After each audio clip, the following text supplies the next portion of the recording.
女人接到了相处了9年的异性好友的电话，对方突然宣布他4天后就要结婚了。听到这个消息，她一下子瘫倒在地上，只因两人曾有过一个约定，如果两人28岁的时候依旧单身，那就结为夫妻。而接到这通电话时，距离他的28岁生日仅有3周的时间。他原以为这次麦克打电话过来是向他求婚，正当他犹豫是否要答应对方时，那边却传来了一个犹如晴天霹雳的消息。I called because I met someone. I've never felt this way about anybody. Jules, we're getting married this Sunday. 听到这个消息，他开始慌了，直到现在他才明白麦克在他心里有多重要。Jules, I'm scared. Maybe we should talk about this. I need you. Can't come and hold my hand. I'll never get through this. Please come. 他不知该如何面对。朱莉和麦克是大学同学，大2那年两人坠入了爱河，两人仅仅热恋了1个月，朱莉就提出了分手，因为她向往自由，不想被感情所束缚。麦克虽然当时很难过，但他也尊重朱莉的决定，只是不舍得说，朱莉永远是他最好的朋友。朱莉当时感动得大哭了一场。此后9年的时间里，两人成了无话不谈的好朋友，他们互相分享彼此的心事，度过了人生中许多艰难的时刻。有一次麦克喝多了，麦克拿剃刀在两人的手上各划了一刀，两人发誓，如果28岁仍然未婚，他们就结婚。之后他们就未再谈起过这件事。随着朱莉28岁生日的准备到来，他竟开始期待麦克会不会向他求婚，又该如何答应他。谁知等来的却是麦克要结婚的消息。仅剩下4天的时间，他开始着急了。于是他找到她的男闺蜜乔治寻求帮助。最后他决定不顾一切去找麦克，不管对方是选美皇后还是谁。I can't lose him, George. I'm gonna bring him back. 在拥挤的人群中，他们找到了对方，他们还是像以前一样亲密的打招呼。当麦克转身回头时，人群中走来了一个活泼美丽的人影，她就是麦克的未婚妻小金。她家世显赫，是位名副其实的白富美。一见面，她就给朱莉一个热情的拥抱。小金活泼开朗的性格让朱莉感受到了深深的危机感。小金邀请朱莉做她的伴娘，还给朱莉挑选华丽的礼服。Would you rather the daffodil? I thought the bridesmaids all wore the same dress. Not you.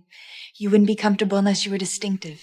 小金似乎并不介意朱莉和麦克的关系，反而大大方方地接受朱莉的到来，这让朱莉感受到了小金的不简单。想要抢回麦克得花点手段，时间紧迫，他必须要加快计划才行。于是他在小金的面前爆出麦克的种种缺点。作为一名体育记者，不仅钱少还是多，睡觉总爱打呼噜，喝汤总是发出奇怪的声音等等。这些缺点小金也深有体会，但他认为爱一个人就要接受他的一切。After 2 weeks of cataloging all of his faults, I made a command decision that changed my life. I threw the list away. He's not a balance sheet. He's Michael, and loving him means loving all of him. 他也明白朱莉在麦克心中的位置，但这些都已经成为过去。接下来和他一起生活的只会是他。He's got you on a pedestal, and me in his arms. 小金的话让他如坐针毡，深深刺痛了他的内心。他们一起去酒吧喝酒放松，朱莉和麦克默契地点了同一款酒，他们仍然熟知彼此的喜好。朱莉故意在小金的面前和麦克说笑，将小金冷落在一边，知道小金五音不全，更是故意起哄让他当众唱歌。 Ladies and gentlemen, please give it up for the dazzling vocal stylings of Miss Kimberly Wallace!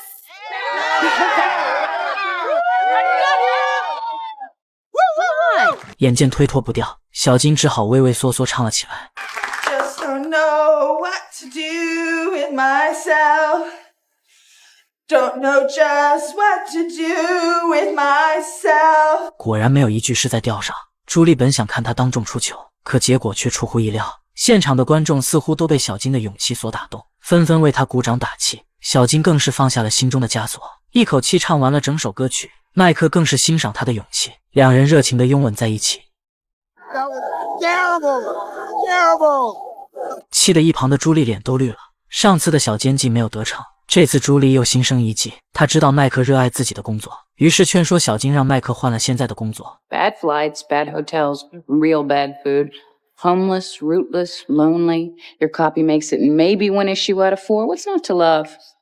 Why would he trade all that for running, say, a piece of the PR at a powerful, complex conglomerate like your father's? 小金知道他的工作总是到处飞，也很心疼他。当他们一起吃饭时，朱莉故意穿着精致的服装，在一旁期待着两人感情破裂的那一刻，他就和麦克重新在一起。小金说出了自己的想法后，两人大吵了一架。 Screwing up your plans. Just sure glad I'm hearing about this now before it's too late. What is that What am I supposed supposed to do with my life, huh? I work in a low-paying, zero-respect job, which unfortunately I happen to love. Just come out and say it. My job's not good enough. I'm not good enough. Michael, 没想到小金当场就立马服软了。 so right. I was so wrong. We settled this, and I reneged. That just wasn't fair. You have to forgive me and forget this ever happened, okay? Or I'll just die. Please. 于是两人当场又和好如初了。让朱莉没想到自己的计划没得逞，反而让两人的感情变得更加深厚了。无计可施的他当晚打电话给乔治诉说心中的烦闷。一夜宿醉之后，乔治担心他出什么问题，一早就坐飞机来看他。朱莉向乔治大倒苦水。事实上，小金并没有那么讨厌，反而是脆弱又可爱。如果两人不是情敌关系，他也会很喜欢小金的性格。可事关自己的一生幸福，他必须要采取必要的手段。他始终认为自己才是最适合麦克的那个人。 He's just so wonderful. How come I never knew that when I could have had him? 但乔治却鼓励他，与其在背后耍手段，不如直接向麦克表明心意，将选择权给到麦克这边。虽然这个表白方式有些笨拙，但起码为了自己的幸福勇敢了一次，将来也不会令自己后悔。在麦克的劝说下，朱莉战战兢兢地找到了麦克，想要表白。还没等他开口，麦克却拿出了一个盒子交给朱莉。 Guard this with your life. What is it? The ring. Why are you giving it to me? I don't trust Scotty with it. Michael, I don't think I should. Please. 气氛烘托到这，朱莉本来想说的话只好又咽了回去。眼见计划无法再进行下去，朱莉只好搬出乔治来救场，还说乔治跟他已经订婚。Hey, congratulations. What?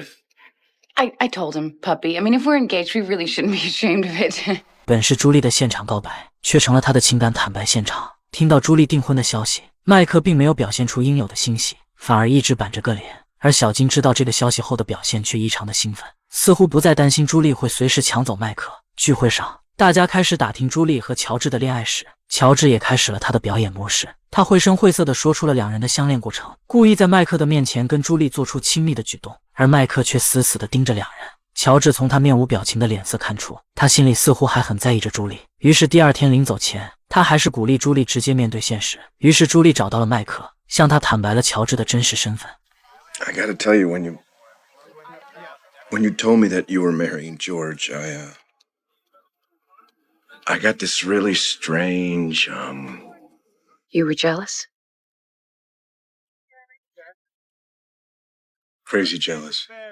麦克的话让他又看到了一丝渺茫的希望。两人又坐上了游轮，一起共度这惬意的午后时光。麦克向朱莉坦白，她依然是他最重要的女人，即便他们已经分手了许久。但自从遇到了小金以后，一切都变了。小金说爱就要大胆表达出来，否则那一刻就会错过了彼此。那一刻，他们深情地看向了彼此，但麦克开始躲闪朱莉炙热的眼神。这一刻，朱莉才明白自己心里一直爱着麦克，只怪当初太任性了。麦克在游船上邀请朱莉共舞，他唱着两人曾经的定情曲，而朱莉默默流下了不舍的眼泪。他意识到这可能是他们最后一次独处的机会了。一种不甘和后悔的情绪袭面而来，让他几乎丧失了理智。最后，他决定为了自己的幸福放手一搏。第二天，朱莉找到小金的父亲商谈事情，趁着他在忙碌的间隙，他偷偷地溜进了他的办公室。他以小金父亲的名义给麦克的上司发了一封邮件，然后借口让他来到小金父亲的公司帮忙，然后让他辞掉麦克，以此来搞砸麦克的工作，毁掉小金和麦克的婚姻。可当他写完邮件后，他却开始犹豫了，让麦克失去他热爱的事业，失去他心爱之人，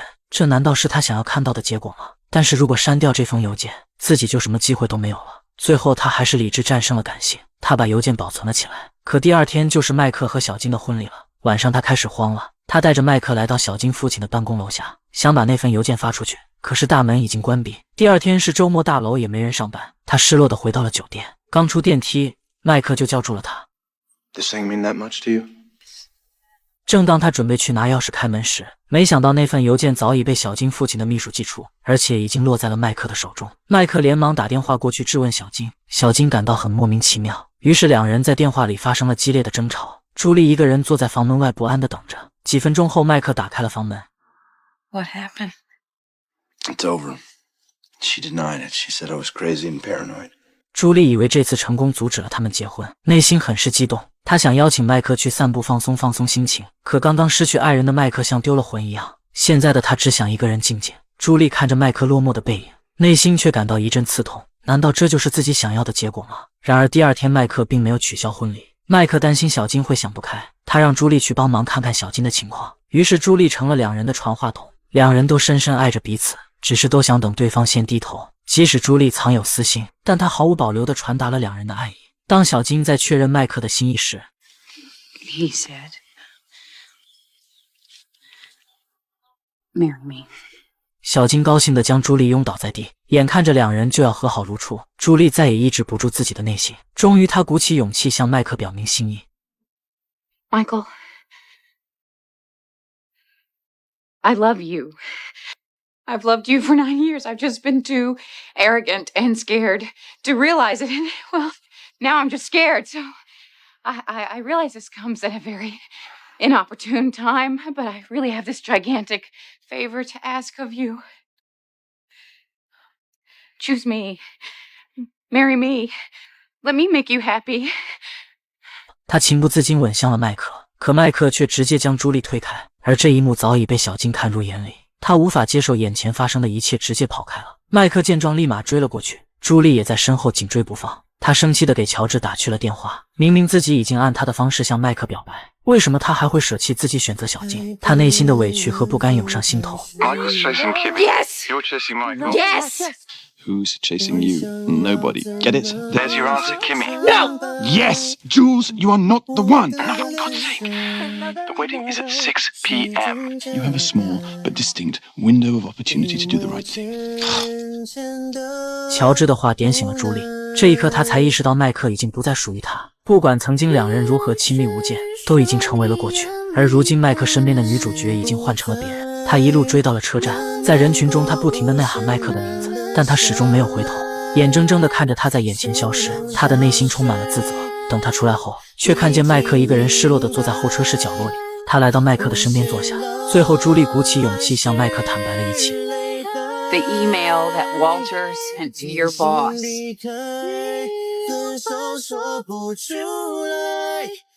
I wrote that.